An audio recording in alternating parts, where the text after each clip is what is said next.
All right, welcome to my review of the Husqvarna 2020 Enduro bike.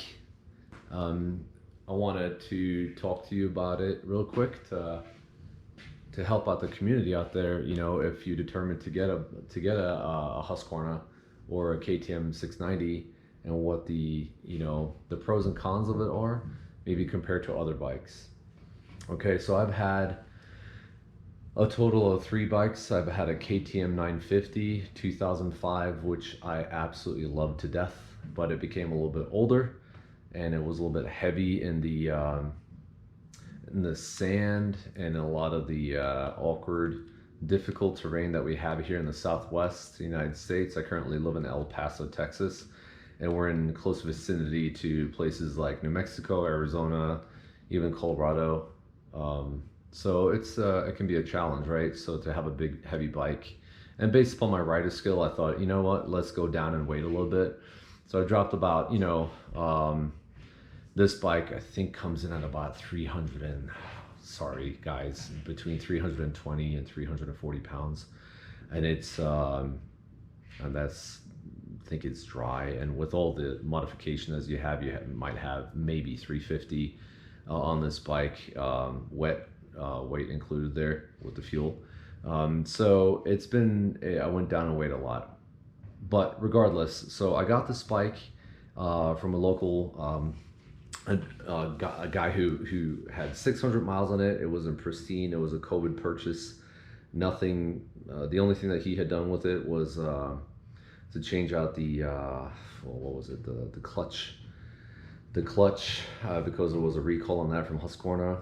Other than that, absolutely nothing has gone wrong on it. The reliability has been impeccable. All right, just such a solid bike with a 6,000 mile service interval.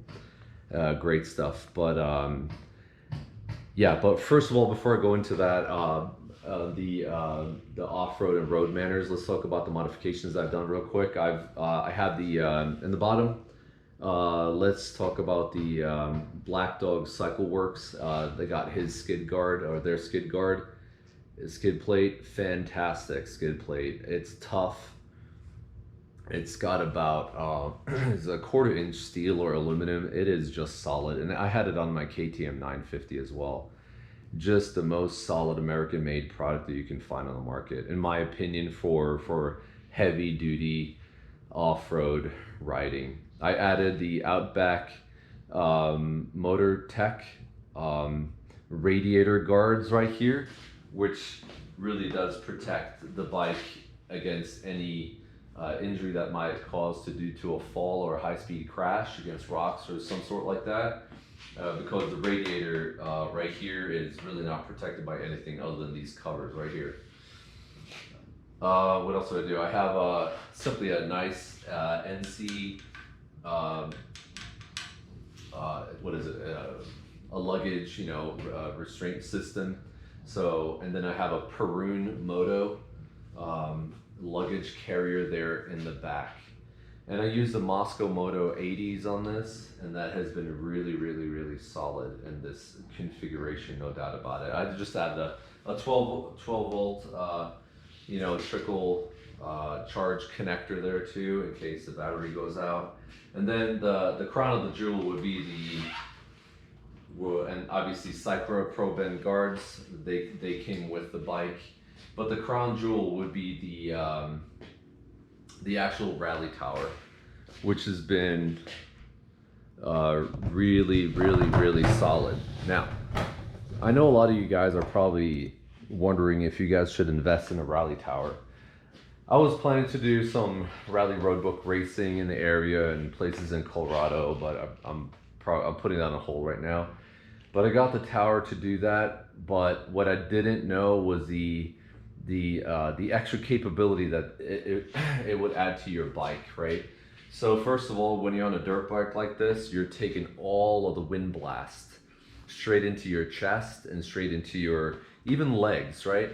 In your mid-body area. But this tower takes all of that away.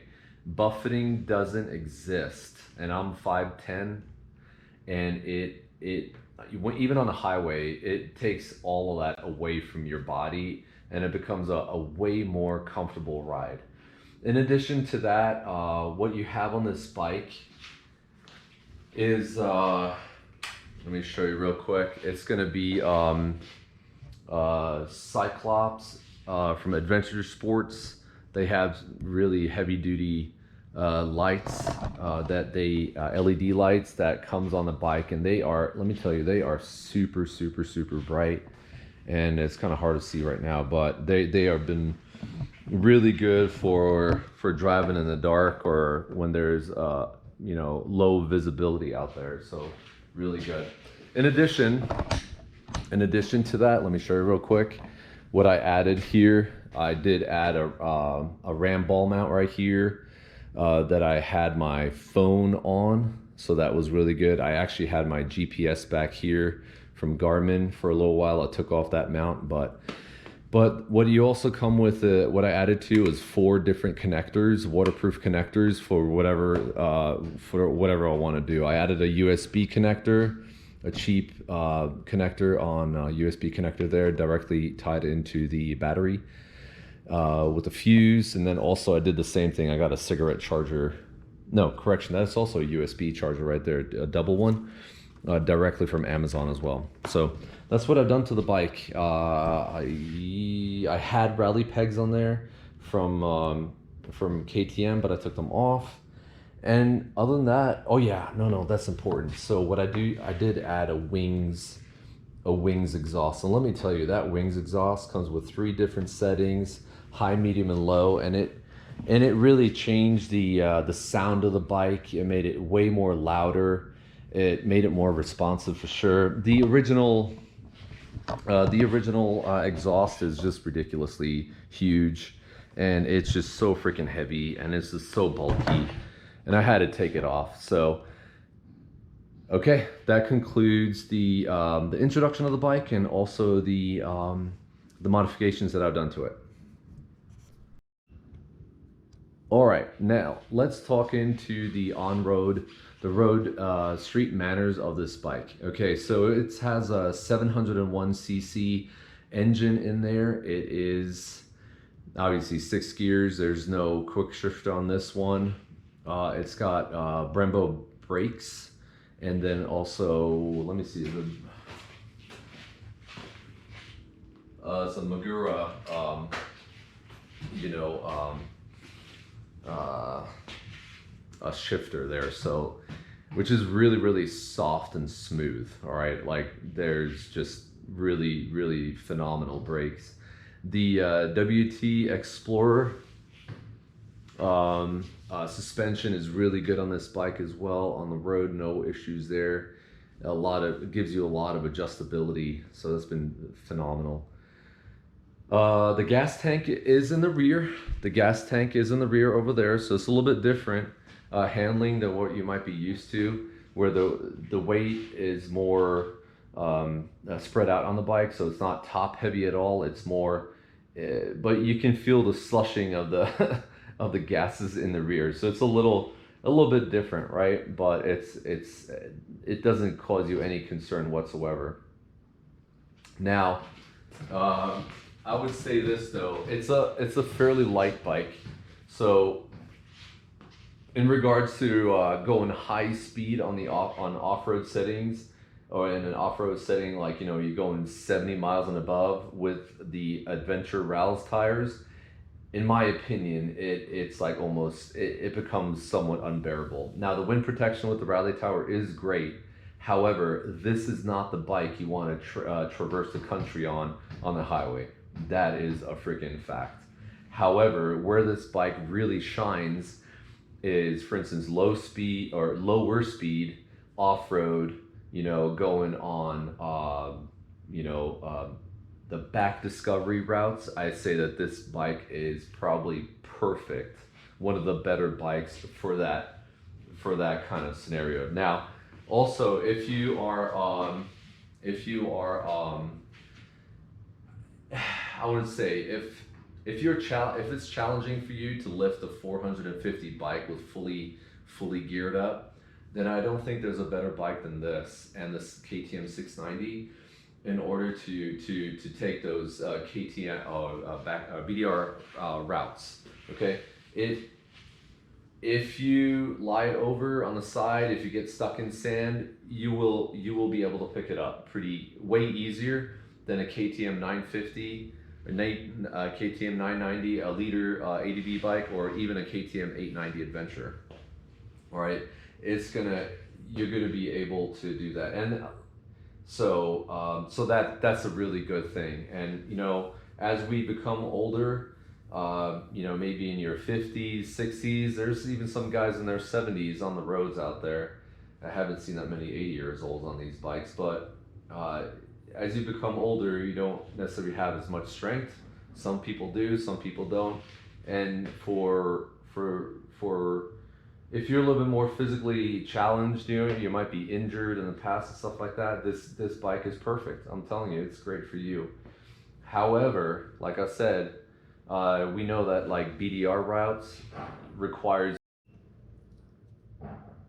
a BDR route rides require you to travel, longer distances, and it could be challenging to be on the highway for like 500 miles with this before you get to your route. So if that's you, then if you trail it, if you put it on your truck, then you're fine. But longer distance touring, this is not it. But this is the perfect long range adventure bike. There is absolutely no doubt about it. And also I would say this, in mud and in deep soft sand, we have sand dunes here in El Paso, and it works just fine in sand dunes. And I can't say that about other bigger leader bikes. You'll have, the challenge increases with weight in those areas. So if you have any questions or any concerns about my experience, that has been pretty much like 14 months now on this bike, please let me know. I put 3,000 miles on it in 1 year, and it's been a very good bike. But like I said, today we're selling the bike selling it for a pretty decent price to a buyer who's very excited about it. I'm excited about selling it to him. I'd rather make a good deal with a person who really loves the bike and really wanting this bike, rather than selling it for more money for a guy who maybe not be as excited for it. So yeah, that's really it. And that concludes this video. Thank you so much for watching.